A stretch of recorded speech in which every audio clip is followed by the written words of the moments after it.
Good morning. பெண்களுக்கு அதிகாரம் அளித்தல், விமன் எம்பவர்மெண்ட், இது ஒரு மோஸ்ட் இம்பார்ட்டன்டான டாபிக். சரிங்களா? ஸோ பொதுவாகவே சோஷியல் இஷ்யூஸ்ல கேள்விகள் எப்படி வரும்னா, பெண்கள் சார்ந்த கேள்விகள் அடிப்படையில வரும். சரியா? அடுத்தது குழந்தைகள் சார்ந்த கேள்விகள். அடுத்து வந்து பாத்தீங்கன்னா சோஷியல் இஷ்யூஸ்ல வந்து பாத்தீங்கன்னா மார்ஜினலைஸ்டு குரூப், அதாவது ஒதுக்கப்பட்ட அல்லது பாதிக்கப்படக்கூடிய சமூகம். சரியா? டவுன் ட்ராடன் பீப்புள், பாதிக்கப்படக்கூடிய கீழ் நிலையில இருக்கக்கூடிய மக்கள் அப்படின்னு பாத்தீங்கன்னா பொதுவா வந்து பாத்தீங்கன்னா யார சொல்லலாம்? மென்டலி டிசேபிள்டு, சரியா? பிசிக்கலி டிசேபிள்டு, ஊனமுற்றோர், சரியா? வயதானோர், சரியா? வயது மூத்தோர், அதாவது ஓல்டேஜ். சரிங்களா? அடுத்து வந்து பாத்தீங்கன்னா சமூக கட்டமைப்பால், சோசியல் ஸ்ட்ரக்சர், சரிங்களா? சோசியல் ஸ்ட்ரக்சரால நலிவடைந்த சமூகம், அதாவது வந்து பாத்தீங்கன்னா முந்தைய காலத்தில் தீண்டத்தகாதவர்கள் என்று சொல்லப்பட்டதோ, பட்டியலின சமூகத்தினர்களோ, இவங்களை மலைவாசிகள், scheduled caste, scheduled tribes. So இந்த மாதிரி வந்து சமூக கட்டமைப்புகளால ஒதுக்கப்பட்ட நலிவடைந்த சமூகம் இருக்காங்க இல்லையா, அவர்களை முன்னேற்றுவதற்காக என்னென்ன சமூக நடவடிக்கைகள், சமூக பிரச்சனைகள் அரசாங்கங்கள் இப்படி சந்திக்குது அப்படின்ற டாபிக்ஸ் தான் இந்த மார்ஜினலைஸ்டு குரூப் அப்படின்ற அந்த ஒட்டுமொத்த ஏரியால வருது. சரியா? மொத்தத்துல பிற, அதாவது பெண்கள், குழந்தைகள் சார்ந்த மற்ற சமூக கட்டமைப்புகளால சமூக பிரச்சனைகள்ல பாதிக்கப்படக்கூடிய மக்களை தான் இப்படி சொல்றாங்க. சரிங்களா? சோ இந்த டாபிக்ஸ் ஓவராலா கவர் பண்ணும். மார்ஜினலைஸ்டு குரூப்ங்கிறது இதுதான். நீங்க அது என்னன்ற அந்த வார்த்தை வந்து கன்ஃபியூஸ் ஆகிக்க வேண்டாம். சரியா? பாருங்க, transgenders, elderly, scheduled caste, scheduled tribes. இப்போ இதுலயே வந்து என்ன வந்துடுறாங்க? டிரான்ஸ்ஜெண்டர்ஸும் வந்துடுறாங்க. அஞ்சாவது நம்ம என்ன சொல்லலாம்? யார் சொல்லலாம்? டிரான்ஸ்ஜெண்டர்ஸ், மூன்றாம் பாலினத்தவர்கள், டிரான்ஸ்ஜெண்டர்ஸ் வந்துடுறாங்க. அதுக்கப்புறம் ரிலீஜியஸ் மைனாரிட்டிஸும் வந்துடுறாங்க. மத சிறுபான்மையினர்கள், ரிலீஜியஸ் மைனாரிட்டிஸ். யாரெல்லாம் ரிலீஜியஸ் மைனாரிட்டிஸ் இந்தியால? நான் ஹிந்துஸ் எல்லாமே மைனாரிட்டிஸ் தான் இந்தியால. இந்து அல்லாதவர்கள், பாரசீக இனத்தவர்கள், புத்த இனத்தவர்கள், சமண இனத்தவர்கள், முஸ்லீம்கள், கிறிஸ்துவர்கள், சரிங்களா? இவங்க எல்லாமே யாருதான்? மத சிறுபான்மையினர்கள். அவர்களுக்கு என்னென்ன அப்படின்னு சொல்லி ஒட்டுமொத்தமா பார்க்கக்கூடிய டாபிக்.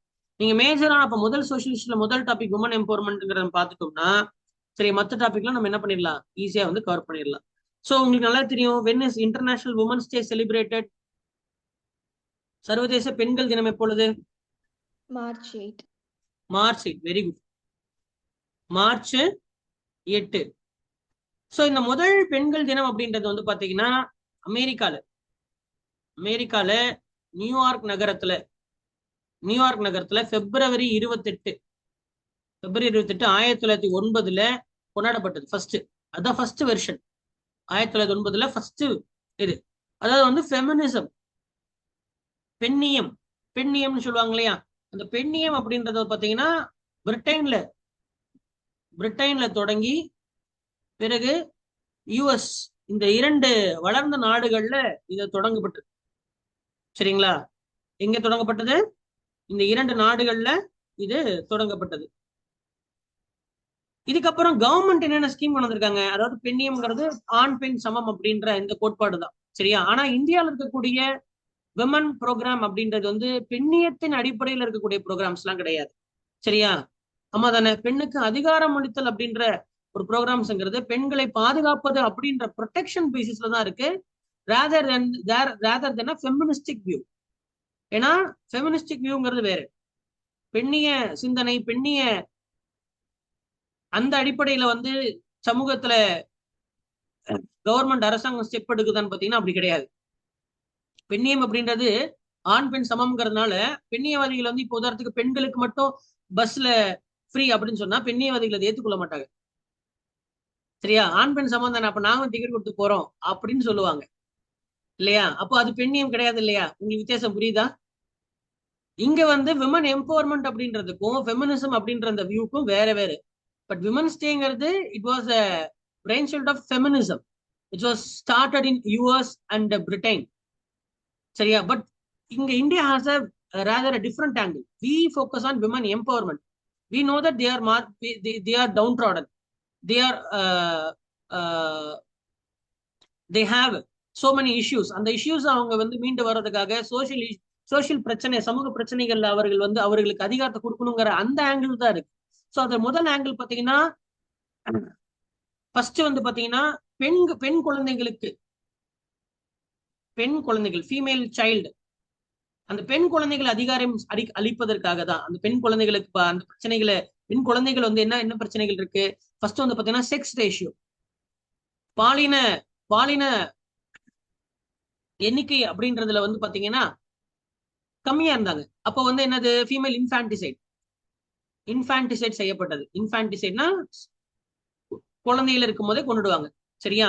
அப்ப அதை சரிவதற்காக தான் என்ன பண்ணாங்க, கவர்மெண்ட் என்ன ஸ்டெப் எடுத்தது, பேட்டி பச்சாவ் பேட்டி படாவ் அப்படின்ற ஸ்டெப்பை எடுத்துச்சு.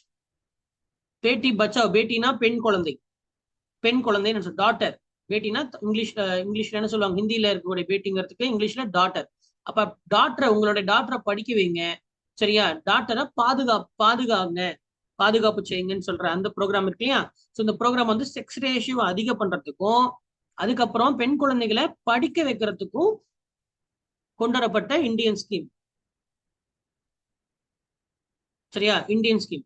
அடுத்து பெண் குழந்தைகள் பள்ளிக்கு அனுப்புங்கன்னா 5ஆப்பு 6ஆப்பு 7ஆப்பு அப்படின்ற மாதிரி அடுத்து வந்து ஒரு 8th 9th வரைக்கும் தான் அனுப்புவாங்க.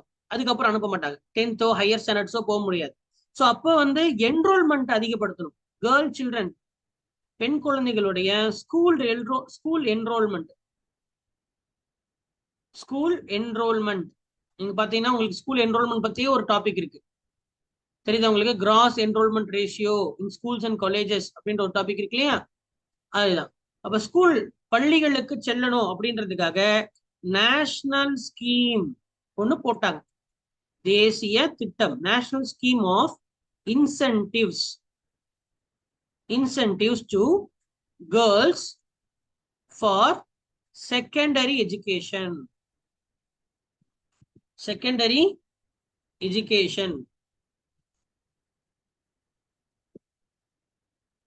NGIGSE இந்த ஸ்கீம். இப்ப இந்த ஸ்கீம் என்ன சொல்லுது, 18 வயசு வரைக்கும், 18 இயர்ஸ் வரைக்குமாவது எல்லா பெண் குழந்தைங்களும் ஸ்கூலுக்கு போயிருக்கணும். It promotes girl children retention, school retention, பள்ளிகளுக்கு செல்லணும் அப்படின்ற அந்த எண்ணிக்கை இருக்கு இல்லையா?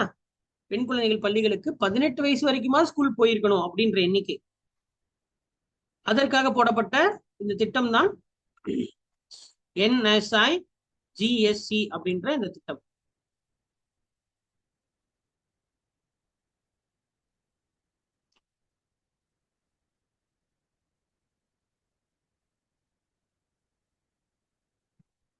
இப்ப இதே ஸ்கீம் தமிழ்நாடு, இது ரெண்டும் நம்ம எங்க பார்த்தோம், இந்தியால பார்த்தோம் இல்லையா? ஆனா இதுவே தமிழ்நாட்டுல பார்க்கணும் இல்லையா? இதுக்கு ஈக்குவலண்டான பேட்டி பச்சோ பேட்டி படாவோ அப்படின்ற ஸ்கீம் ஈக்குவலான ஸ்கீம் அப்படின்றது கிராடல் பேபி ஸ்கீம், தொட்டில் குழந்தை திட்டம். கிராடல் பேபி ஸ்கீம் என்ன திட்டம்? Cradle baby scheme. இது முதல்ல சேலம் மாவட்டத்துல, சேலம் டிஸ்ட்ரிக்ட்ல 1992லயே கொண்டு வந்துட்டாங்க. ஸோ இந்த விஷயம் தான் தமிழ்நாடோட பியூட்டியே. நம்ம இந்தியாவுடைய ஆவரேஜோட நம்ம நிறைய பெட்டர் ஆவரேஜ் வச்சிருக்கிறோம்னா பல ஸ்கீம்ஸை நம்ம முன்னாடியே கொண்டு வந்து அந்த இதை வந்து செயல்படுத்தியாச்சு. ஸோ ஃபர்ஸ்ட் இன்ட்ரடியூஸ்ட் இன் எங்க, கிராடல் பேபி ஸ்கீம் இங்க கொண்டு வரப்பட்டது. ஸோ இந்த ஸ்கீம்னால 2001ல தமிழ்நாட்டுடைய செக்ஸ் ரேஷியோ 942/1000 இருந்தது, சரியா? 2011ல 995/1000 அப்படின்னு சொல்லி மாறினதுக்கான காரணம் இதுதான். இப்ப இன்க்ரீஸ் ஆயிருக்கா இல்லையா தமிழ்நாடு செக்ஸ் ரேஷியோ? அது காரணம் ஃபர்ஸ்ட் சேலத்துல 92ல போடப்பட்டது, அதுக்கப்புறம் குறிப்பா ஏன் சேலத்துல போட்டாங்கன்னா அங்கதான் செக்ஸ் ரேஷியோ கம்மியா இருந்து, அதுக்கப்புறம் சேலத்தை தொடர்ந்து மதுரை, அரியலூர், பெரம்பலூர் இந்த மாவட்டங்களுக்கும் அது எக்ஸ்டெண்ட் செய்யப்பட்டது. இந்த மாவட்டங்களுக்கும் இது எக்ஸ்டெண்ட் செய்யப்பட்டது.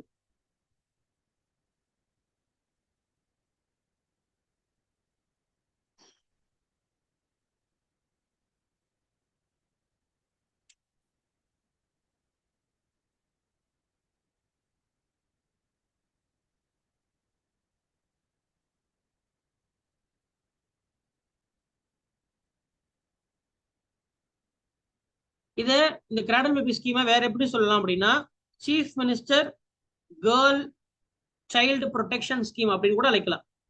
சீஃப் மினிஸ்டர் கேர்ள் சைல்டு பெண் குழந்தை பாதுகாப்பு திட்டம் அப்படின்னு அழைக்கலாம். தப்பில்லை.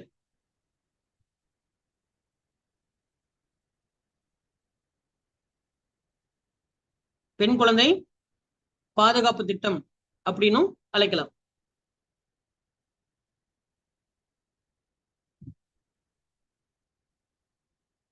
எல்லியாச்சா?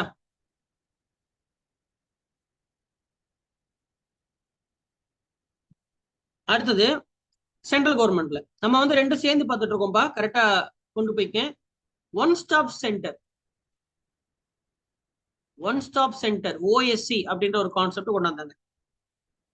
இந்த ஒன் ஸ்டாப் சென்டர்ங்கிறது என்னது? பேர்ல இருக்கு ஒன் ஸ்டாப், ஒரு இடத்துல எல்லா சேவைகளும் கிடைக்கும். அதாவது பெண்களுக்கு என்ன அப்படின்னு கேட்டீங்கன்னா, இன்டகிரேட்டட் சப்போர்ட் சர்வீஸ், ஒருங்கிணைந்த ஆதரவு முகாம்கள். யாருக்கு? வயலன்ஸால பாதிக்கப்பட்ட பெண்களுக்கு. வயலன்ஸ் அஃபெக்டட், எந்த பெண்கள்லாம் வயலன்ஸால, அது செக்ஷுவல் வயலன்ஸா இருக்கலாம், பிசிக்கல் வயலன்ஸா இருக்கலாம், எதுவா வேணா இருக்கலாம், ஈவ் டீசிங்கா இருக்கலாம், வாட் எவர். ஸோ வயலன்ஸால பாதிக்கப்பட்ட பெண்களுக்கு ஒன் ஸ்டாப் சென்டர் அப்படின்ற ஒரு ஸ்டெப்பை கவர்மெண்ட் எடுத்துச்சு. அடுத்து நிர்பயா நிதி. அடுத்தது என்ன? நிர்பயா ஃபண்ட். நிர்பயா ஃபண்ட் அப்படின்றது வந்து பாத்தீங்கன்னா விஷாகா கைட்லைன்ஸ் அப்படின்ற சில முக்கியமான ஒரு கைட்லைன்ஸ் அப்படின்னு கொடுத்தாங்க. அந்த விஷாகா கைட்லைன்ஸ் அடிப்படையில வந்து பெண்களுடைய பாதுகாப்புக்காக, விமன் சேஃப்டிக்காக வேண்டி கவர்மெண்ட் வந்து, உங்களுக்கு நிறைய தெரியும், 2012 நிர்பயா கேஸ் நடந்துச்சு இல்லையா? தெரியுமா? Nirbhaya fund, Delhi rape case, அதுதான் நம்ம நிர்பயா நம்ம சொல்லிட்டு இருக்கோம். ஸோ இந்த நிர்பயா ஃபண்டுங்கிறது அதனுடைய விளைவாகத்தான் வந்துச்சு. சரியா? ஸோ 2012 இந்த கேஸ் நடந்துச்சு. 2013 1000 கோடி ரூபாய் ஒதுக்குனாங்க, 1000 crore ஒதுக்குனாங்க இந்த நிர்பயா ஃபண்ட் மூலயமாக. அப்ப அந்த டைம்ல பினான்ஸ் மினிஸ்டரா சிதம்பரம் இருந்தார், பி சிதம்பரம். சரியா? எதுக்காக? பெண்களுடைய பாதுகாப்பு, சேஃப்டி அண்ட் செக்யூரிட்டிக்காக இந்த நிதியை செலவழிக்கணும் அப்படின்னு சொல்லி என்ன பண்ணாங்க, கவர்மெண்ட் வந்து இந்த ஸ்கீமை அலோகேட் பண்ணுச்சு. அந்த பணத்தை வச்சுதான் இந்த ஒன் ஸ்டாப் சென்டர்ஸ் எல்லாம் கட்டினாங்க. அந்த பணத்தை வச்சுதான் என்ன பண்ணாங்க, ஒன் ஸ்டாப் சென்டர்ஸ கட்டினாங்க. எல்லா மாவட்டங்கள்லயும் ஒன் ஸ்டாப் சென்டர்ஸ்ங்கிறது கட்டப்பட்டிருக்கு. சோ ஃபார் 704 ஓஎஸ்சிகள் கட்டப்பட்டிருக்கு. 704. இந்த ஒன் ஸ்டாப் சென்டர் செஞ்சு அது மூலியமா மிஷன் சக்தி, மிஷன் சக்தி அப்படின்னு ஒரு ப்ரோக்ராம் கொண்டாந்தாங்க. சேம் ப்ரோக்ராம் தான், அதாவது பெண்களுக்கு அதிகாரம் அளிக்கணும் அப்படின்றதுக்காக ஒரு ஓவரால் ப்ரோக்ராம். சரியா? பெண்களுக்கு அதிகாரம் அளிக்கணுங்கிற ஒரு ஓவரால் ப்ரோக்ராம். இது எல்லாமே union ministry for women and child development அப்படின்ற அந்த அமைச்சத்துக்கு கீழே, பெண்கள் மற்றும் குழந்தைகள் நலன் அமைச்சகம் சொல்லக்கூடிய அந்த அமைச்சத்துக்கு கீழே தான் இது எல்லாமே செயல்படுது. பெண்கள் மற்றும் குழந்தைகள் நல அமைச்சகம், அதுக்கு கீழே தான் இதெல்லாம் செயல்படுது. பொதுவாகவே what are the constitutional measures? அரசியலமைப்புல என்னென்ன போடப்பட்டிருக்கு பெண்களுடைய அதிகாரம் அளிப்பதற்காக வேண்டி? ஆர்டிகல் 14 என்ன சொல்லுது உங்களுக்கு தெரியும், கேரண்டிஸ் ஈக்குவல் ப்ரொடெக்ஷன். அடுத்து ஆர்டிகல் 15, ஆர்டிகல் 15ல சரத்து 3, அரசாங்கம் என்ன பண்ணலாம், ஸ்பெஷல் ப்ரொவிஷன்ஸ், பெண்களுக்காகவும் குழந்தைகளுடைய நலனுக்காக வேண்டி சிறப்பு சலுகைகளை, சிறப்பு சட்டங்களை உருவாக்கலாம் அரசாங்கம் அப்படின்னு சொல்லி சொல்லுது. ஆர்டிகல் 16 பாலின அடிப்படையில பாரபட்சம் பார்க்க கூடாதுன்னு சொல்லுதா. அப்ப ஈக்குவல் ஆப்பர்ச்சுனிட்டி, எல்லாருக்கும் சரிசமமான வாய்ப்புகள் கிடைக்கணும் அப்படின்னு சொல்லுது. ஆர்டிகல் 39D நான் சொல்லிட்டு இருக்கிறது பெண்களுக்கான கான்ஸ்டிடியூஷனல் ப்ரொவிஷன்ஸ் பத்தி பேசிட்டு இருக்கேன். Equal pay for equal work, சம வேலைக்கு சம ஊதியம் வரணும். சம வேலை சம ஊதியம், அதை பத்தி சொல்லக்கூடியது என்ன? Article 39D. அடுத்த ஆர்டிகல் 42. சரியா? ஆர்டிகல் 42 மெட்டர்னிட்டி ரிலீஃப் பத்தி பேசுது. மெட்டர்னிட்டி ரிலீஃப் அதாவது 28 வாரம் லீவ் தராங்க இல்லையா, பெய்டு லீவ்ஸ், மெட்டர்னிட்டி ரிலீஃப், அதை பத்தி பேசுது.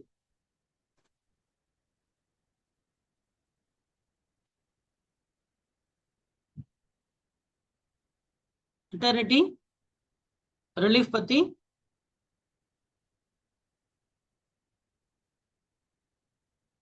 பேசுது.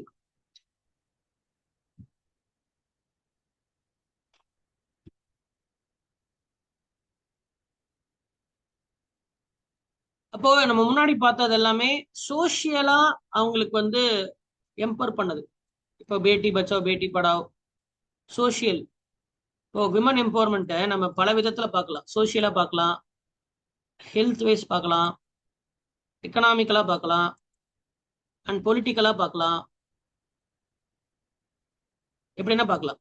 இப்போ ஹெல்த்னு சொல்லி பார்த்தோம்னா மெட்டர்னிட்டி ரிலீஃப்னு இருக்கா, அவங்களுக்காக சொல்லிட்டு பிங்க் ஆம்புலன்ஸ் சொல்லி இது பண்றதோ, institutional delivery, Janani Suraksha Yojana, MMR கம்மி பண்ணணும், ஐஎம்ஆர் கம்மி பண்ணணும். சரியா? அதுக்கப்புறம் வந்து இன்சென்டிவ்ஸ் 6000 ரூபாய் பணம் கொடுக்கறது. சரிங்களா? இதெல்லாம் எதுல வருது? ஹெல்த்ல வருது. சொல்ற புரியுதா? அடுத்து சோசியலா பாத்தீங்கன்னா அவங்க வயலன்ஸ்ல பாதிக்கப்படாம இருக்கிறதுக்காக. சரியா? இப்போ ஓஎஸ்சி, பேட்டி படாவ் பேட்டி படாவ், பேட்டி பச்சாவ் பேட்டி படாவ், பேட்டி பச்சாவ் பேட்டி படாவ் அப்படின்ற அந்த ஸ்கீமை.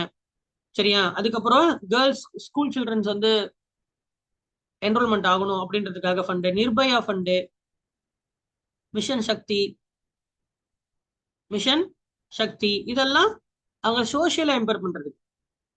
அதுவே எக்கனாமிக்கலா எடுத்தா, எக்கனாமிக்கலா அவங்களுக்கு என்ன பண்ணலாம் அப்படின்னு பாக்குறச்ச எழுதிக்கேன், ஸ்டாண்ட் அப் இந்தியா ஸ்கீம். எம்பவர்மெண்ட்ங்கிறது பலதரப்பட்டது இல்லையாப்பா. அதிகாரம் ஒருத்தர் கொடுக்குறோம்னா எந்த விதத்துல அதிகாரம் கொடுக்குற நீ இல்லையா? அப்படி யோசிக்கணும்ல. Stand up India scheme, stand up India ஸ்கீம்ல வந்து ஆண்டர்பிரினியர்ஷிப், அதாவது பெண்கள்ல தொழில் முனைவோர்கள், அவங்களும் வியாபாரம் செய்யணும், தொழில் செய்யணும் அப்படின்னா முதல்ல என்ன வேணும் அவங்களுக்கு? கடன் கொடுக்கணும் இல்லையா? பிசினஸ் பண்றதுக்கு கடன். அதுலயும் குறிப்பா scheduled caste and scheduled tribe அவங்களுக்கு பேங்க் லோன்ஸ், வியாபாரம் பண்றதுக்கு பேங்க் லோன்ஸ் ஆஃபர் பண்றாங்க. பிரதான் மந்திரி ஜன்தன் யோஜனா உங்களுக்கு தெரியும். முதல்ல பேங்க் அக்கௌண்ட் ஒண்ணு இருந்தாதான் பேங்க்ல லோனே வாங்க முடியும். அதுக்கு பேங்க் அக்கௌண்ட் வேணும்னா ஃப்ரீ, அதாவது ஃப்ரீ பேங்க் அக்கௌண்ட், ஐ மீன் மினிமம் பேலன்ஸ் கூட இல்லாம 0 பேலன்ஸ் அக்கௌண்ட்ஸை வந்து கிரியேட் பண்ணி கொடுத்தாங்க. சரியா? அடுத்த ஸ்டெப்ங்கிற ஒரு scheme, step support to training and employment programme, வேலை வாய்ப்பு மற்றும் திறன் மேம்பாட்டுக்கான ஆதரவு திட்டம். ஸ்டெப்ங்கிற ப்ராசஸ். முதல்ல ஒரு தொழில் செய்யணும்னா அந்த தொழிலுக்கு அவங்களுக்கு ஏதோ ஒரு ஸ்கில் வேணும்ல. அவங்க என்ன ஸ்கில் வச்சு தொழில் செய்வாங்க? தைக்கணும், ஒரு பெரிய ஒரு ஸ்டிச்சிங் இதை வைக்கிறாங்க அப்பனா அவங்களுக்கு முதல்ல தைக்க தெரியணும்ல. அதுக்கு ஒரு மிஷின் ஒன்று வேணும்ல. மிஷின் வாங்குறதுக்கு லோன் கிடைக்கும். தைக்கணும்ன்றது எங்க கத்துப்பாங்க? தைக்கலாங்கிற ஒரு விஷயமா இருக்கட்டும், நெய்யலாங்கிற ஒரு விஷயமா இருக்கட்டும், வீட்லயே அவங்களால செய்ய முடியும் அப்படின்ற விஷயமா இருக்கும். அது எங்க அவங்களுக்கு அந்த ஸ்கில் கிடைக்கும்? அதுக்குதான் ஸ்டெப்புங்கிற ப்ரோக்ராம். அடுத்து பாத்தீங்கன்னா மஹிலா இ ஹாத், மஹிலா இ ஹாத், ஹாத்னா கை, மஹிலானா பெண்ணு. அப்போ பெண்களுக்கான இணைய கரங்கள் அப்படின்ற மாதிரி நம்ம என்ன பண்ணிக்கலாம் சொல்லலாம். அப்ப ஈன்னு வந்துருச்சு. அப்ப கண்டிப்பா இது ஆன்லைன் சம்பந்தப்பட்டது. Online marketing platform. சரி, அப்படி செஞ்சுட்டாங்க, அவங்களுக்கு ஸ்கில்ல கத்து கொடுத்தாச்சு. பிசினஸையும் ஆரம்பிச்சாச்சு, பிசினஸ் ஆரம்பிச்சு பேங்க் லோனும் கொடுத்தாச்சு, பேங்க்ல 0 பேலன்ஸ் பண்ணியாச்சு, செல்லம் செஞ்சாச்சு. இதெல்லாச்சும் வச்சு ஒண்ணு கண்டுபிடிப்பாங்கல்ல, ஐ மீன் ஒண்ணு உருவாக்குவாங்கல்ல. அதை அதை எங்க விற்பாங்க? அது எங்க விற்பாங்க? விற்கணும்ல. அதுக்காக தான் அந்த பெண் தொழில் முனைவோர்களுக்கான இப்ப பொருளா எக்கனாமிக்கலா எம்பவர் பண்ணணும்னா அவங்க கையில காசு வரணும். அப்ப அவங்க கையில காசு வரணும்னா முதல்ல அவங்களுக்கு ஒரு ஸ்கில் வேணும். அதுக்கப்புறம் பேங்க் லோன் தரணும். லோன் தரணும்னா பேங்க் அக்கௌண்ட் இருக்கணும். சரியா? இதெல்லாம் பண்ணதுக்கு அப்புறம் அவங்க செஞ்ச பொருளை விற்கணும்ல. அதுக்குதான் மகிழா ஈஹாத். சரி, வேலை செய்யறதுக்கு அங்க எங்கன்னு போவாங்க, ஒவ்வொரு ஊருக்கும் போவாங்க. எங்க தங்குவாங்க? அப்ப தங்குறதுக்குன்னு சொல்லி என்ன பண்றாங்க? Working women's hostel, working women hostels அப்படின்னு சொல்லி கட்டி கொடுக்குறாங்க. சரியா? இது அவங்களுக்கு ஒரு சேஃப் அகாமடேஷனை கொடுக்கும். ஒரு பாதுகாப்பான தங்கும் சூழலை எல்லா மாவட்டங்கள்லயும் அமைச்சு கொடுக்கும். சரியா? அதுலயும் குறிப்பா குழந்தைகளை சில்ட்ரனுடைய டே கேர் ஃபெசிலிட்டியோட குழந்தைகளை வச்சிருக்கக்கூடிய ஒரு பெண்கள் டே கேர் ஃபெசிலிட்டியில விட்டுட்டு அவங்க வேலைக்கு போகலாம், பாதுகாப்பாகவும் சௌகரியமாவும் சேஃப் அண்ட் கன்வீனியன்ட் விதத்துல போக முடியும். சரி, இதெல்லாம் செஞ்சா நகர்ப்புறத்துல இருக்கக்கூடிய பெண்கள் தான் லாபம் அடைவாங்க. அப்படிதானே? அப்ப கிராமத்துக்கு யார் போவா? அப்ப கிராமத்துக்கு போகணும். அப்ப கிராமங்கள்ல இருக்கக்கூடிய பெண்களுக்கு இதே சேவைகளை போய் செய்யணும் அப்படின்னா அதுதான் மகிழா சக்தி கேந்திரா அப்படின்னு சொல்லி முகாம்களை, எம்எஸ்கே அப்படின்ற முகாம்களை அமைத்து இந்த எல்லா சேவைகளையும் கிராமத்துக்கும் ரூரல் விமனுக்கும் கொண்டு போய் சேர்க்கறதுக்கு பேர் தான் மகிழா சக்தி கேந்திரா. எப்படி? தெளிவா புரிஞ்சுதா? என்னப்பா?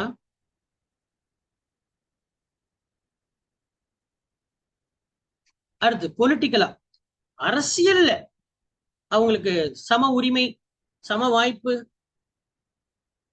அதிகாரம் அளித்தலுங்கிறது அரசியல் இருக்கு இல்லையா? Socio economic political equality.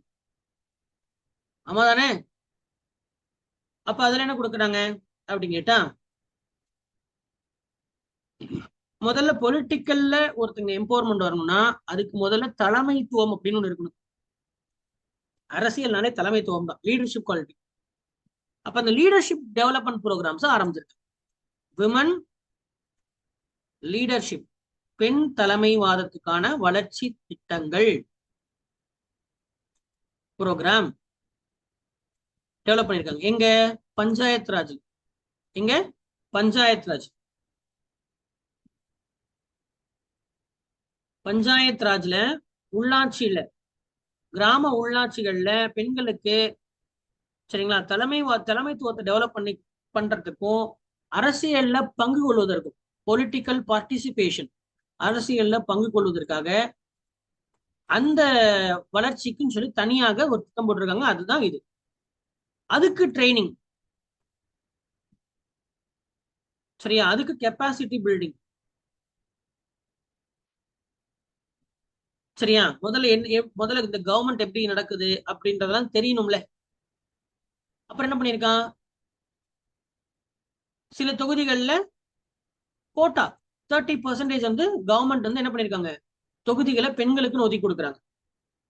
Reserved கான்ஸ்டிடியூன்சின்னு சொல்லுவாங்க,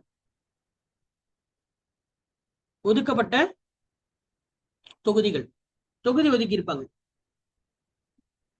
சரி, இதெல்லாம் பண்ணியாச்சு. சரியா? சயின்ஸ்ல நம்ம சயின்ஸ் அண்ட் டெக்னாலஜில பார்த்தோம்ல, அறிவியல்ல பெண்கள் பங்கு கொள்கிறார்கள். அதுவும் குறிப்பா அறிவியல்ல பங்கு கொள்ளணும்னா அறிவு அப்படின்ற விஷயத்துல ஸ்டெம் ஃபீல்டுல வரணும். ஸ்டெம் ஃபீல்டு உங்களுக்கு தெரியும் இல்லையா? Science, technology, engineering and mathematics தான் ஸ்டெம் ஃபீல்டு. சரியா? விமன் சயின்டிஸ்ட் ஸ்கீம்னு ஒரு ஸ்கீம் ஆரம்பிச்சிருக்காங்க. உங்களுக்கு இதெல்லாம் நடத்தியாச்சு, பார்த்துருப்பீங்க, மெட்டீரியலும் கொடுத்தாச்சு. விமன் சயின்டிஸ்ட் ஸ்கீம், விக்யான் ஜோதி, விண்வெளி ஆராய்ச்சியில பங்கு கொள்ளணுங்கிறதுக்காக விக்யான் ஜோதி அப்படின்ற, விக்யான் ஜோதிங்கிறது விண்வெளி ஆராய்ச்சி மட்டும் இல்லை, ஆல் ஸ்டெம் ஃபீல்டு. ஸ்கூல்லயே அதை ட்ரைனிங் கொடுத்துருவாங்க. கியூரி ப்ரோக்ராம், மேரி கியூரி, விஞ்ஞானினாலே மேரி கியூரி தான் அழைப்பாங்க. 2 நோபல் பிரைஸ் வாங்கியிருக்க அந்த அம்மா மேரி கியூரி. அவங்களோட நினைவாக கியூரி ப்ரோக்ராம் அப்படின்னு சொல்லி பண்ணிருக்காங்க. அதுக்கப்புறம் ஓவராலா ஜெண்டர் பட்ஜெட்டிங், எப்படி நம்ம அக்ரிகல்ச்சர் பட்ஜெட்டிங் படிச்சோமா? அக்ரிகல்ச்சர் பட்ஜெட்டிங் அப்படின்றத பார்த்தோம்.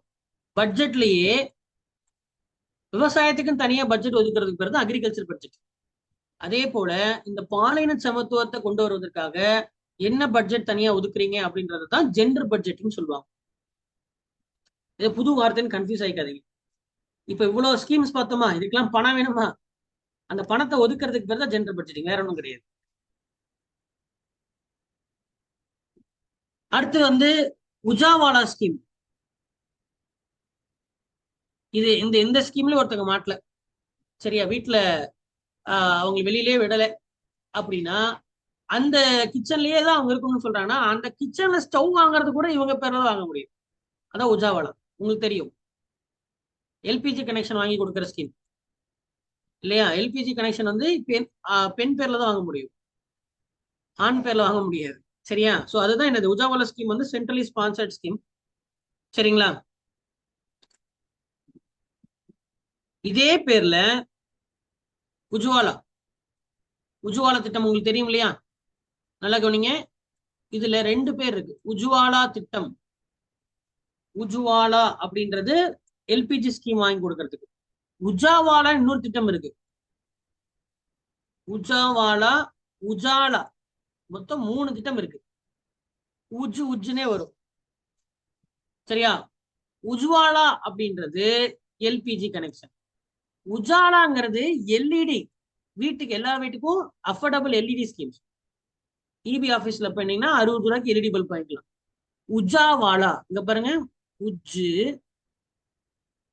ஜா வா லா, உஜாவாலா. உஜ்வாலா வேற, உஜ்வாலா வேற, உஜாலா வேற, உஜாவாலா வேற. உஜாவாலா ஸ்கீம் என்ன அப்படின்னு கேட்டீங்கன்னா, சைல்டு டிராபிகிங், பெண் குழந்தைகளை கடத்துவாங்க இல்லையா, சைல்டு டிராபிகிங். அந்த என்ன நம்ம அதெல்லாம் பார்த்தோம், அதை பார்க்கவே இல்லை இல்லையா? பெண் குழந்தைகளை கடத்துறாங்க, சின்ன வயசுல கடத்திட்டு போயிருவாங்க இல்லையா? அந்த சைல்டு டிராபிக்கை கம்மி பண்றதுக்காக அதை தடுக்கணும். பாதிக்கப்பட்ட குழந்தைகளை பாதுகாத்து அவங்களை மீட்டெடுக்கணும், ரெஸ்கியூ பண்ணணும். ரெஸ்கியூ பண்ணவங்களை மறுபடியும் ரீஹாபிலிட்டேட் கொண்டு வந்தாச்சு. எங்க கொண்டு போயிடுவாங்க? அவங்களுக்கும் சொல்லி முகாம்கள். அதுக்கப்புறம் அவங்களுடைய ஃபேமிலியை தேடி அவங்க கூட போய் சேர்க்கணும், ரீஇன்டகிரேஷன். பாதிக்கப்பட்ட அந்த நபர்களுக்கு சலுகை தரணும், சில சலுகைகள், ரீபேட்ரியேஷன். நல்லா பாருங்க, முதல்ல தடுக்கணும், பெண் குழந்தைகள் இந்த மாதிரி கடத்தப்பட்டதை தடுக்கணும். ஆல்ரெடி கடத்தப்பட்டிருப்பாங்களா? இல்ல தடுக்கணும்னு நினைச்சாலும் சில பேர் கடத்தப்படுவாங்களா? அவங்கள பாதுகாக்கணும், மீட்டெடுக்கணும். மீட்டெடுத்தல், அவர்களுக்கு உடனே மீட் எடுத்தாச்சு. யார் ஏதோ எந்தெந்த ஊர்லயும் இருப்பாங்க, அவங்களுக்கு அவங்க கடத்தப்பட்டிருக்கவங்களுக்கு ஊரு தெரியாது. அவங்க கொண்டு போய் முதல்ல அவங்களுக்கு அப்ப வீட்டுல சேர்க்கறதுக்கு முன்னாடி ஒரு இடத்துல அவங்களுக்கு ஒரு முகாம் வேணுமா? முகாமிடுதல், அதான் ரீஹாபிலிட்டேஷன், முகாமிடுதல். சரி, அதுக்கப்புறம் அவங்க குடும்பம் என்ன, அப்பா யாருப்பா, அம்மா யாருப்பா, எந்த ஊர்ல வந்திருக்கீங்க அப்படின்னு சொல்லி அவங்க கண்டுபிடிச்சு அவங்க வந்து அவங்க குடும்பத்தோட சேர்க்கணும். சேர்த்தாச்சு. இப்போ இவங்க ஆல்ரெடி என்னதான் பண்ணாலும் அந்த ரணம் உடனே காஞ்சிருமா? ரணம் காயாது. அவங்க சமூகத்துல அது ஒரு பேர் இருக்கதான் செய்யும் இல்லையா? அவங்களுக்கு பின்னாடி இது will haunt, those memories will haunt, right? அப்போ அவங்களுக்கு வந்து சமூகத்துல சம வாய்ப்பு கொடுக்கணும்னா அதுக்கு ஒரு ஈடானி ஒண்ணு செய்யணும்ல, ஈடு கட்டுறது, அதான் ரீபேட்ரியேஷன். என்ன பண்ணலாம்? ஒரு கவர்மெண்ட்ல வாய்ப்பு கொடுக்கலாம், சரியா? அந்த ப்ரோக்ராம்ஸ்ல அவங்களை சேர்த்து விடலாம். அந்த பாதிப்பு, அந்த ரணத்தை குறைக்கிறதுக்காக நீங்க என்ன செய்யற? ஈடு கட்டுறது, அதான் ரீபேட்ரியேஷன். சரியா? அப்ப ஒரு பாலியல் சுரண்டல்ல இருந்து, sexual exploitation, it is a form of sexual exploitation. அப்ப இது எப்படி எங்க பாதிக்குது? அதுவும் குழந்தைகள் அப்படின்றதுனால இது வந்து ஆர்டிகல் 23லயும் வருது, ஆர்டிகல் 24லயும் வருது. குழந்தைகளை சுரண்டக்கூடாதுங்கிறது 24ல வருது, பொதுவாகவே சுரண்டக்கூடாதுங்கிறது, சுரண்டல் எக்ஸ்பிளாய்டேஷன்ங்கிறது 23ல வருது. ஆர்டிகல்ஸ் எப்பவுமே ஒரு பார்க்கும்போது ஃபண்டமெண்டல் ரைட்ஸ் இருக்கிற ஆர்டிகல்ஸ் வந்து நீங்க ஞாபகம் வச்சுக்கிறது ப்ரிலிம்ஸுக்கும் ரொம்ப ரொம்ப அவசியம், மெயின்ஸ்ல அடிகோடிட்டு நீங்க எழுதும் போது ரொம்ப ரொம்ப அவசியம். கவனிச்சிங்களா? கான்ஸ்டியூஷனல் ப்ரொவிஷன்ஸை நீங்க மேக் பண்ணணும். சரி, இது பார்த்தாச்சா? நம்ம எல்லா ஆங்கிலையும் பார்த்துட்டோமா? என்ன கண்ணு? சயின்ஸ்ல பார்த்துட்டோம், சோசியல்ல பார்த்துட்டோம், ஹெல்த்ல பார்த்துட்டோம், எக்கனாமிக்ல பார்த்துட்டோம், பொலிட்டிக்கல்ல பார்த்துட்டோம். இப்போ இதுக்கெல்லாம் ஸ்கீம்ஸ் தான் பார்த்தோம். சட்டங்கள் பார்த்தோமா? Have we met with the legal provisions? We are going to. Legislative provisions for women empowerment. Legislative provisions. முதல்ல பாத்தீங்கன்னா டொமஸ்டிக் வயலன்ஸ் ஆக்ட், குடும்ப வன்முறை தடுப்பு சட்டம். Domestic violence act 2005. குடும்ப வன்முறைன்னா உங்களுக்கு தெரியும், இதை நான் புதுசா சொல்லணும் அவசியம் இல்லை. சரியா? பெண்ணை அடிக்கிறது. பொதுவா இது எதுக்கு வந்துச்சு அப்படின்னா டவுரி மெனாஸ்க்காக தான் வந்துச்சு.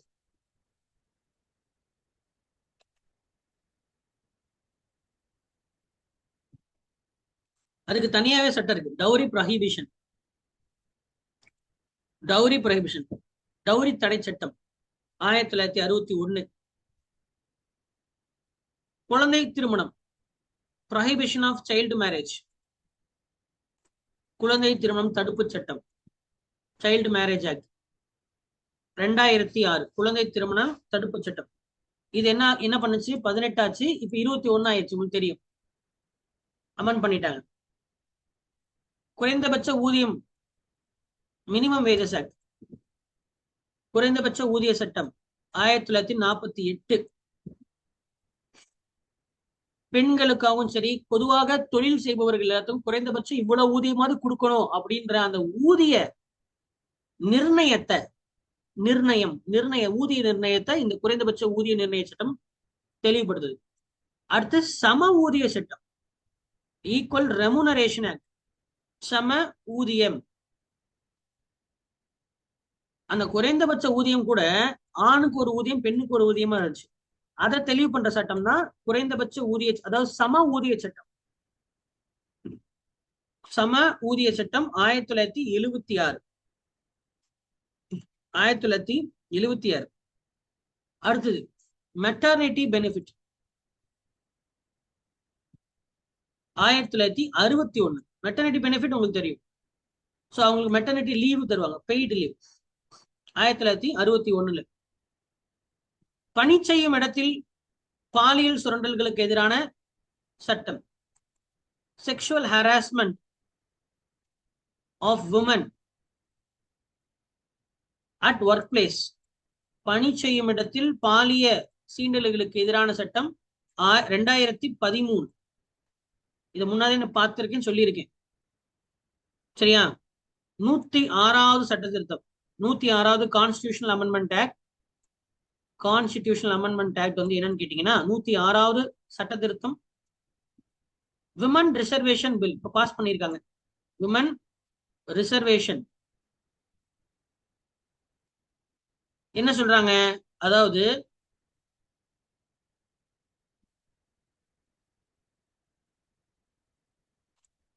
அனைத்து அவைகளிலும், ஆல் ஹவுசஸ், 1/3 சீட், எல்லா இடங்களிலும் பெண்களுக்குன்னு சொல்லிட்டு 3/1 சீட்டை நீங்க சட்டசபையில ஒதுக்கிடணும்.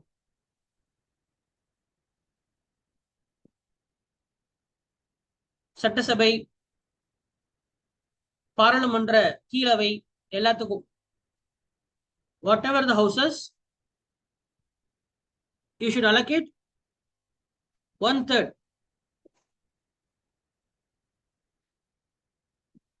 அப்படின்றத ரிசர்வ் பண்றாங்க.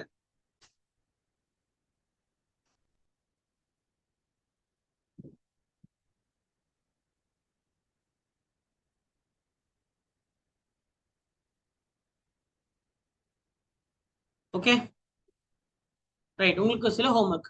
Important women personalities, India's important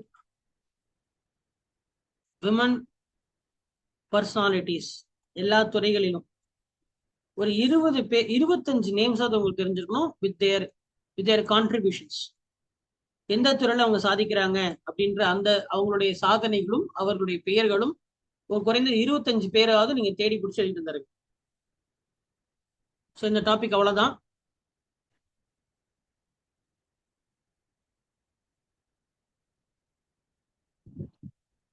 இதுல டவுட் இருக்கா?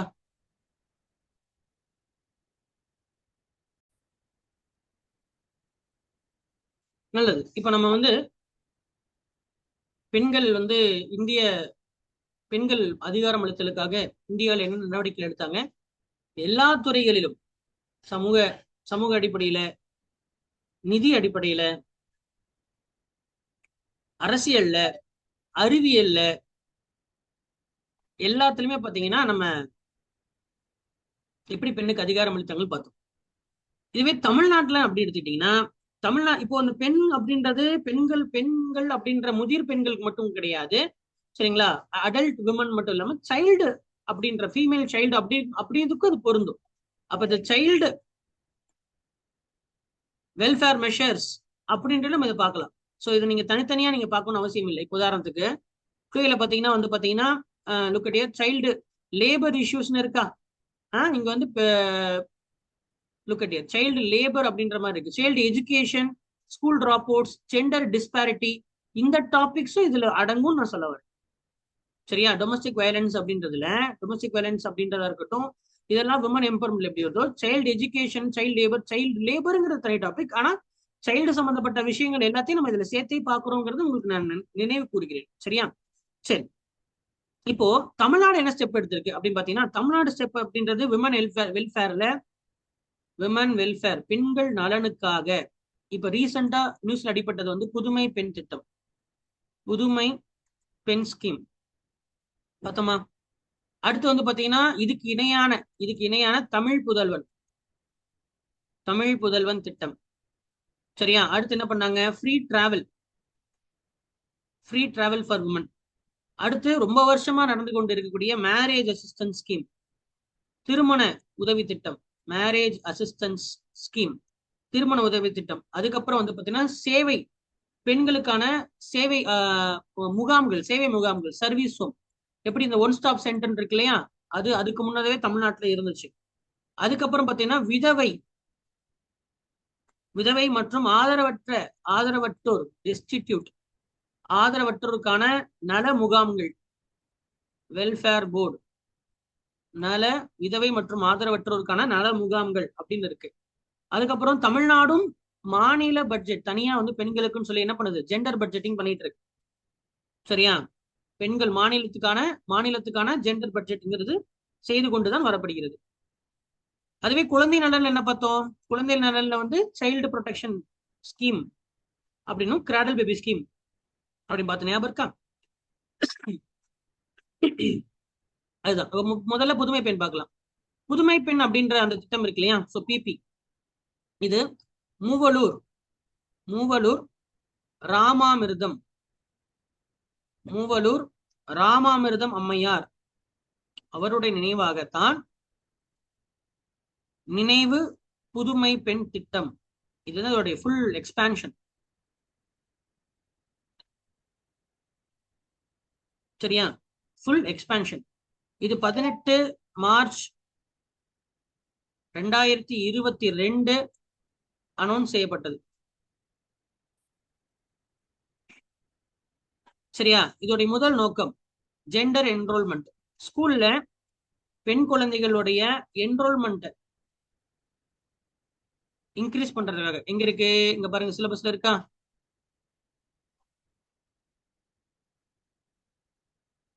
School enrolment, drop outs, gender disparities, இதெல்லாம் பார்த்தல சைல்டு எஜுகேஷன், இந்த டாபிக்ல வருது. அப்ப ஸ்கூல்ல வந்து என்ரோல்மெண்ட் ரேஷியோவை இன்க்ரீஸ் செய்யணுங்கிறதுக்காக வேண்டி போடப்பட்டது. அதே போல பொருளாதார ரீதியாக நலிவடைந்த சமூகம், எக்கனாமிக்கலி வீக்கர் செக்ஷன், அவங்களுக்கு பள்ளி செல்லக்கூடிய ஒரு வாய்ப்பை இது அளிக்குது. சரியா? All girl children from 6th to 12th will be paid ₹1000 per month. மாதம் 1000 ரூபாய் 6ஆம் வகுப்புல இருந்து 12ஆம் வகுப்பு வரை இருக்கக்கூடிய எல்லா பெண் குழந்தைகளுக்கும் மாதம்ல போடப்பட்டிருக்கும். சரிங்களா? Directly into the bank account. அப்போ டிபிடி, டைரக்ட் பெனிஃபிட் டிரான்ஸ்பர், நேரடி பலன் பரிமாற்றம் மூலியமாக அவங்களுடைய பேங்க் அக்கௌண்ட்ல போடப்பட்டிருக்கும். டில் கம்ப்ளீஷன் ஆஃப் எப்ப வரைக்கும்? டில் கம்ப்ளீஷன் ஆஃப் யூஜி டிகிரி. அது யூஜியா இருக்கலாம், இல்ல டிப்ளமா இருக்கலாம், அல்ல ஐடிஐயா இருக்கலாம், ஏதோ ஒண்ணு. சரியா, ஏதோ ஒண்ணு. So this is a cash incentive programme. சரியா, திஸ் இஸ் அ கேஷ், பண கேஷ். ஸ்கூலுக்கு போகணும்னா ஸ்கூலுக்கு போனா பணம் கிடைக்கும், அதான் கேஷ் இன்சென்டிவ் ப்ரோக்ராம். சரிங்களா, இது டவுட் இருக்கா? இது உங்களுக்கு நல்லாவே தெரியும். அப்ப இது மூலியமா என்ன பண்ண முடியும்? Socio economic empowerment for women அப்படின்றது கிடைக்கும். அவங்களுக்கு வந்து கரியர் ஆப்பர்ச்சுனிட்டிஸ் டெவலப் ஆகும். So women will empower. அந்த குழந்தை படிக்க வச்சுட்டோம், படிக்க வச்சுட்டாலே எல்லாமே கிடைச்சிடும், அதுதான் விஷயம் அதுல. ஓகேவா, படிக்க வச்சுட்டாலே எல்லாமே கிடைச்சிடும். Free travel. ஃப்ரீ டிராவல் அப்படின்றது உங்களுக்கு தெரியும், அது உங்களுக்கு தெரியும். அடுத்து marriage assistance. Marriage assistance scheme ரொம்ப நாளா இருக்கு, கண்டிப்பா இதுல இருந்து கேள்வி வரும். சரியா, மேரேஜ் அசிஸ்டன்ஸ் ஸ்கீம் மொத்தம் 5 இருக்கு. there are 5 marriage assistance scheme. அதுல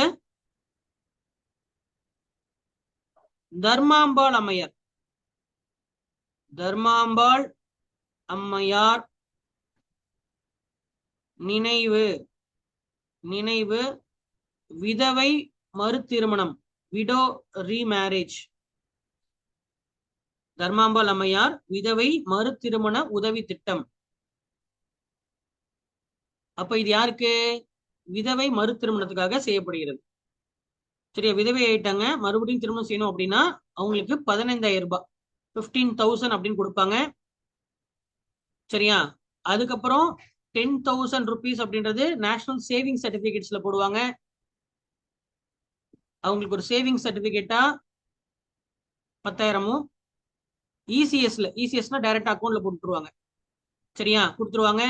அடுத்து 8 கிராம் 22 கேரட்ல 8 கிராம் தங்கம் வந்து கொடுப்பாங்க. சரியா, இதை வாங்கணுங்கிறதுக்கு எந்த இன்கம் சீலிங்கும் கிடையாது. அதாவது இவ்வளவு பணம், இவ்வளவு வறுமையில இருந்தாதான் அவங்க கொடுக்கணுங்கிற income ceiling, no income ceiling கிடையாது. அதுவே இதே செய்யறவங்க டிகிரி ஹோல்டரா இருந்தா இந்த 15,000ங்கிறது 30,000ஆவும் 10,000ங்கிறது 20,000ஆவும் இன்க்ரீஸ் செய்ய தரப்படும்.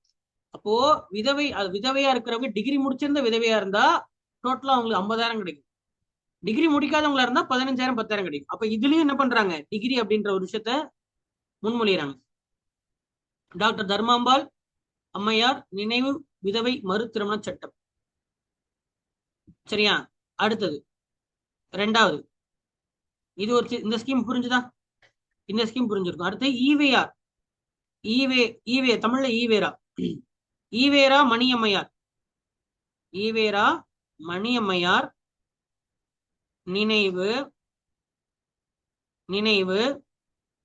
திருமண உதவி திட்டம், மேரேஜ் ஸ்கீம், திருமண உதவி திட்டம்.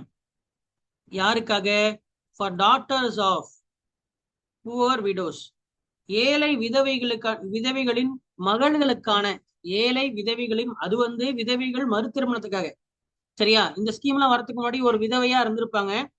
சரியா, 2வது கல்யாணம் பண்ணிருக்க மாட்டாங்க, ஒரு பெண் குழந்தை வளர்த்துட்டு இருப்பாங்க. சரியா, அப்ப அவங்க ஒரு ஏழையா இருக்கக்கூடிய பெண் குழந்தைகள், ஏழை விதவையின் பெண் குழந்தைக்கான திருமண உதவி திட்டம் தான் ஈவேரா மணியம்மையார். விதவைகளுக்கான மறு திருமண திட்டம்னா டாக்டர் தர்மாம்பாளுடைய மறு திருமண திட்டம். இந்த ஈவேரா மணியம்மையர்ல rupees 25,000 25,000 அப்படின்றதும் கூட 8 கிராம். அந்த 8 கிராம் தாலி செயினுக்காக, வேற ஒண்ணும் இல்லை. தாலிக்கு தங்கம் அப்படின்றது தான் இது. சரியா, அந்த 8 கிராம் என்ன கணக்குன்னா 1 பவுனுக்கு தாலிக்கு தங்கம் கொடுக்குறாங்க, வேற ஒண்ணும் இல்லை. சரியா, அப்போ இது ஏழை அப்படின்ற ஒரு கான்செப்ட் இருந்தா, அப்ப ஏழை விதவைக்கு தான் இங்க. அப்ப கண்டிப்பா என்ன இருக்கும்? எல்லா ஏழைகளும் கிடையாது, கண்டிப்பா ஒரு இன்கம் சீலிங் இருக்குமா? இந்த வருமான சான்றிதழ் மூலியமா தான் இதை பெற முடியும். அதுவே கிராஜுவேட்டா இருந்தா, அதே ஏழை விதவை காலேஜ் போயிருந்தாங்கன்னா அப்படியே டபுள் 50,000. இது வந்து கான்செப்ட், இது காமனான கான்செப்ட். கிராஜுவேட்டடா இருந்தா டபுள், நான் கிராஜுவேட்ஸ்க்கு 1/2. சரி, ஏழை விதவைகளுக்கான முதல்ல ஏழைக்கு மறு திருமணம், அப்படி இல்லையா ஏழை விதவைக்கு முதல்ல விதவைக்கு மறு திருமணம், அப்படி இல்லையா ஏழை விதவைக்கு குழந்தைக்கு திருமணம். சப்போஸ் யாருமே இல்லை, அப்பா அம்மா 2 பேருமே இல்லை, அனாதையா இருந்தா, அனாதை பெண் குழந்தைகள் இருக்காங்களே, ஆர்ஃபன் கேர்ள்ஸ், அப்ப அவங்களுக்கு வந்து அனாதைகளுக்கு பொதுவா யாரு உதவி செஞ்சா? நல்லா யோசிச்சு பாருங்க. அன்னை தெரசாவா? அன்னை தெரசா. அப்ப அன்னை தெரசாவின் ஞாபகமாக அன்னை தெரசா நினைவு திருமண உதவி திட்டம் ஞாபகம், marriage assistance scheme for orphan girls. ரொம்ப ரொம்ப ரொம்ப முக்கியம்பா, இதுதான் கேள்வி கேட்பாங்க, பாத்துக்குங்க. சேம். அப்ப இதுக்கு நோ இன்கம் சீலிங். அனாதைங்கிறதுக்கு என்னது போய் அப்ப பணக்கார அனாதை ஏழை அனாதை அப்படிலாம் கிடையாது, சரியா? ஆதரவற்றோர், சுத்தமா எந்த தாய் தந்தை இல்லை அப்படின்ற பட்சத்துல 25,000, 25,000 வித் 8 கிராம், தங்கத்துக்கு 8,000. அதுவே டிகிரியா முடிச்சிருந்தா 50,000 பிளஸ் 8 கிராம், சரியா? எல்லாமே 22 கேரட் தான். ஓகேவா? அடுத்தது, சப்போஸ் வந்து அனாதை அப்படின்றது இல்லாம சாதி விட்டு சாதி திருமணம் செய்திருப்பாங்க, இன்டர்காஸ்ட் மேரேஜ். அங்க யார் வரா? இன்டர்காஸ்ட் மேரேஜ் அப்படின்றதுக்காக தேவதாசி ஒழிப்பு அப்படின்ற விஷயமா இருக்கட்டும், இந்தியாவுல தமிழ்நாட்டுல முதல் எம்எல்ஏ ஆன பெண், சரியா? தேவதாசி ஒழிப்புக்காக போராடிய பெண், டாக்டருக்கும் கேன்சர் பேஷண்ட்டுக்கும் தனியா போராடிய பெண் யாரு தமிழ்நாட்டுல? Doctor Muthulakshmi Reddy. Doctor Muthulakshmi Reddy. So doctor Muthulakshmi ரெட்டியோடைய நினைவாக இன்டர் காஸ்ட் மேரேஜ், சாதி விட்டு சாதி திருமணம், சரியா? Inter caste marriage assistance scheme. இதுல கண்டிப்பா பிரைடு, அதாவது பெண் வந்து 10th பாஸா இருக்கணும். கண்டிப்பா பெண் என்னவா இருக்கணும்? 10th பாஸா இருக்கணும். 25,000 ரூபாய் கிடைக்கும், சரியா? 25,000 கிடைக்கும். எல்லாத்துலயுமே பாத்தீங்கன்னா 25,000ங்கிறது 15,000ங்கிறது அக்கௌண்ட்லயும் 10,000ங்கிறது சேவிங் சர்டிபிகேட் தான் கொடுப்பாங்க, அதை மறந்துடாதீங்க, சரியா? இதுவே 10th பாஸா இருந்தா 25,000, டிகிரி முடிச்சிருந்தா 50,000 வித் 8 கிராம். அது கல்யாணம்ங்கிறதுனால கண்டிப்பா 8 கிராம் எல்லாத்துக்கும் காமன், சரியா? இதுக்கு இன்கம் சீலிங் எல்லாம் கிடையாது, சரியா? அண்ட் அப்ப இதுல மினிமம் எஜுகேஷன் குவாலிபிகேஷன் இங்க கொடுத்துருக்கான். அப்போ இது முதல் முறையா மினிமமா 10th படிச்சிருக்கணும், சரியா? மினிமமா 10th படிச்சிருக்கணும். அப்ப மொத்தம் எத்தனை பார்த்திருக்கோம்? 4 பார்த்துட்டோமா?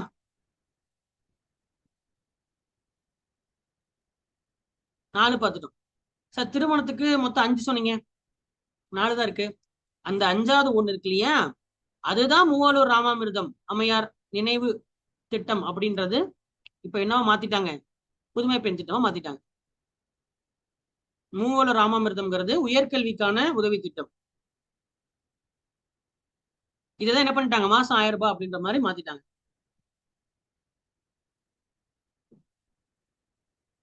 சரியா? இது இல்லாம சத்தியவாணி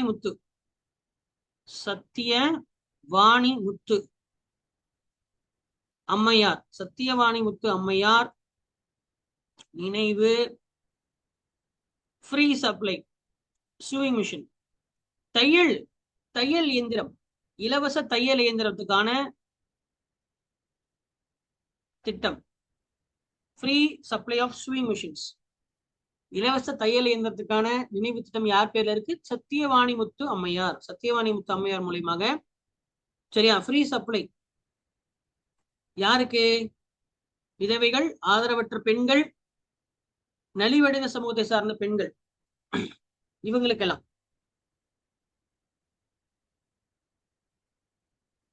அதே போல இதுல பெண்கள் மட்டும் வர மாட்டாங்க, ஆண்களும் வருவாங்க. ஆனா ஊனமுற்றோர் ஆண்களும் இதுல ஆட் ஆகுறாங்க. Differently abled men and women. ரொம்ப முக்கியமான, அண்டர்லைன் பண்ணிக்க. சப்போஸ் கன்சிடர் ஃபாலோயிங் டைப்ல கொஸ்டின்ல கேட்டாங்கன்னா கன்ஃபியூஸ் ஆயிருக்கு. ஊனமுற்ற ஆண்கள் பெண்கள் 2 பேரும் வராங்க. எதற்கு அப்படின்னா இதோட நோக்கம் செல்ஃப் எம்ப்ளாய்மெண்ட். செல்ஃப் எம்ப்ளாய்மெண்ட்ங்கிறது அதோட நோக்கம்.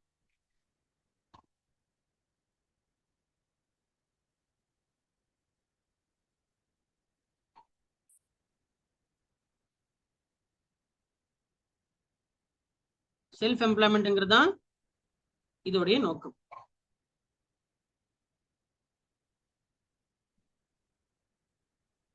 சரி, பெண்களுக்குன்னு தனியாவே தமிழ்நாட்டுல ஒரு ஆணையத்தை உருவாக்கி இருக்காங்க, ஸ்டேட் கமிஷன் ஃபார் விமன்.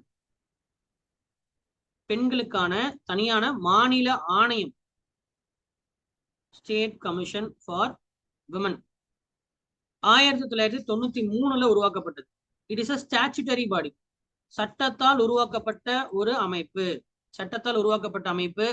பொதுவா வந்து பெண்களுக்கு எதிரான குற்றங்கள், பெண்களுக்கு எதிரான குற்றங்களை ஆராய்வதற்காக உருவாக்கப்பட்ட ஒரு அமைப்பு. இதுல 9 மெம்பர் உறுப்பினர்கள் இருக்காங்க, ஒரு தலைவர் இருக்காங்க. சரியா? ஒரு தலைவர். ஆக மொத்தம் எத்தனை பேரு? 10 பேர். ஆக மொத்தம் 10 பேர். பெண்கள் நலன் சார்ந்த எல்லா விஷயத்தையும் அவங்க ஆராய்வாங்க. சரியா? பெண்கள் சம்பந்தமான எல்லா விஷயத்தையும் ஆராய்வாங்க. இப்போது சேர்பர்சனா இருக்கவங்க திருமதி ஏஎஸ் குமாரி. திருமதி ஏஎஸ் குமாரி அப்படின்றவங்க தான் இதுல சேர்பர்சனா இருக்காங்க. சரியா? பாலின சமத்துவத்துக்காகவும் பெண்கள் உரிமைக்காகவும் பெண்களுக்கு எதிராக நடக்கக்கூடிய அநீதிக்காகவும் எல்லா விஷயத்தையும் பார்த்தீங்கன்னா இவங்க அலசி ஆராய்வாங்க. State commission and is also a statutory body. சட்டத்தால் உருவாக்கப்பட்டிருக்கனால இது கலைக்கவோ இல்லை இதுக்கு அதிகாரம் எக்கச்சக்கமா இருக்கும். சரியா? இதுக்கு அதிகாரம் எக்கச்சக்கமா இருக்கும். இவ்வளவுதாங்க. தமிழ்நாடு பத்தாச்சு, இந்தியா பத்தாச்சு. இதுக்கு மேல வந்து சர்வதேச அளவுல பார்த்தாதான் உண்டு. ஸ்டேட்டும் பார்த்தாச்சு, சென்ட்ரலும் பார்த்தாச்சு. இதுக்கப்புறம் போனீங்கன்னா இன்டர்நேஷனல் வேணா ஒரு 2-3 சொல்றேன். சரியா? இன்டர்நேஷனல் அளவுல பாத்தீங்கன்னா, சரியா, ஒவ்வொரு நாட்டையும் ஜெண்டர் கேப் இண்டெக்ஸ், உலக பொருளாதார மன்றம், வேர்ல்ட் எக்கனாமிக் ஃபாரம், இது குரூப் 2க்கு யூஸ் பண்ணிக்கலாம், குரூப் 2A தேவையில்லை. வேர்ல்ட் எக்கனாமிக் ஃபாரம் அப்படின்ற ஒரு அமைப்பு, உலக பொருளாதார மன்றம் அப்படின்ற இந்த மன்றம் வந்து சர்வதேச பாலின இடைவெளி, குளோபல் ஜெண்டர் கேப் இண்டெக்ஸ் அப்படின்னு ஒரு குறியீடை வெளியிடுறாங்க. அதுல 2023 குறியீடுல 146 நாடுகள்ல 127வது இடத்துல இந்தியா இருக்கு. எத்தனாவது இடத்துல இருக்கு? 127வது இடத்துல இருக்கு. அப்படின்னா இதுல என்ன தெரியுது? பாலின இடைவெளி அதிகமா இருக்கு இந்தியால. சரியா? பாலின இடைவெளி அதிகமா இருக்கு.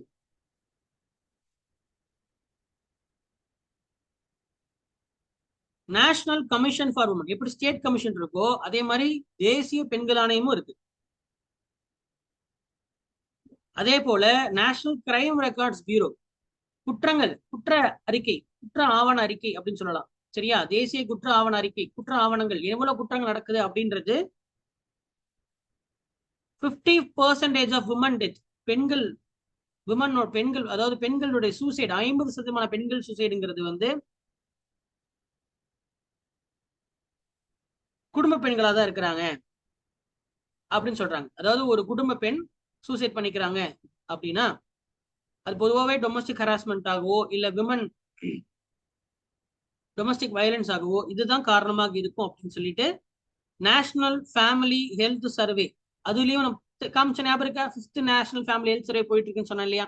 அதுலயும் பேசப்படுகிறது. ஓகேவா?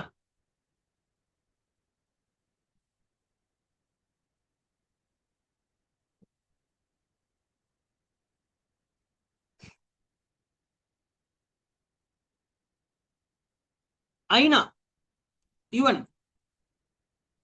அது பல மாநாடுகள் நடத்தியிருக்கு. அதுல சிடாவ் அப்படின்ற இந்த திட்டத்தையும் முன்மொழிஞ்சிருக்கு. என்னன்னா convention on elimination of all forms of, அனைத்து விதமான பெண்களுக்கு எதிரான all forms of discrimination against women, பெண்களுக்கு எதிரான அனைத்து விதமான பாரபட்சத்துக்கு எதிரான சர்வதேச சட்டம் அப்படின்றது அந்த சிடாவ். இந்த சிடாவ்ங்கிறது 1979 ஐநா முன்மொழிஞ்சிருக்கு. சரியா? இந்த சர்வதேச உடன்படிக்கையில இந்தியா 1980 கையெழுத்து போட்டுச்சு. பிறகு இத ஒப்புதல் 1993 ஒப்புதல் தெரிவிச்சிருக்கு. 80 கையெழுத்து போட்டிருக்கு. உடன்படிக்கை வந்ததோ 79, கையெழுத்திட்டது 80, அங்கீகரிச்சது 1993.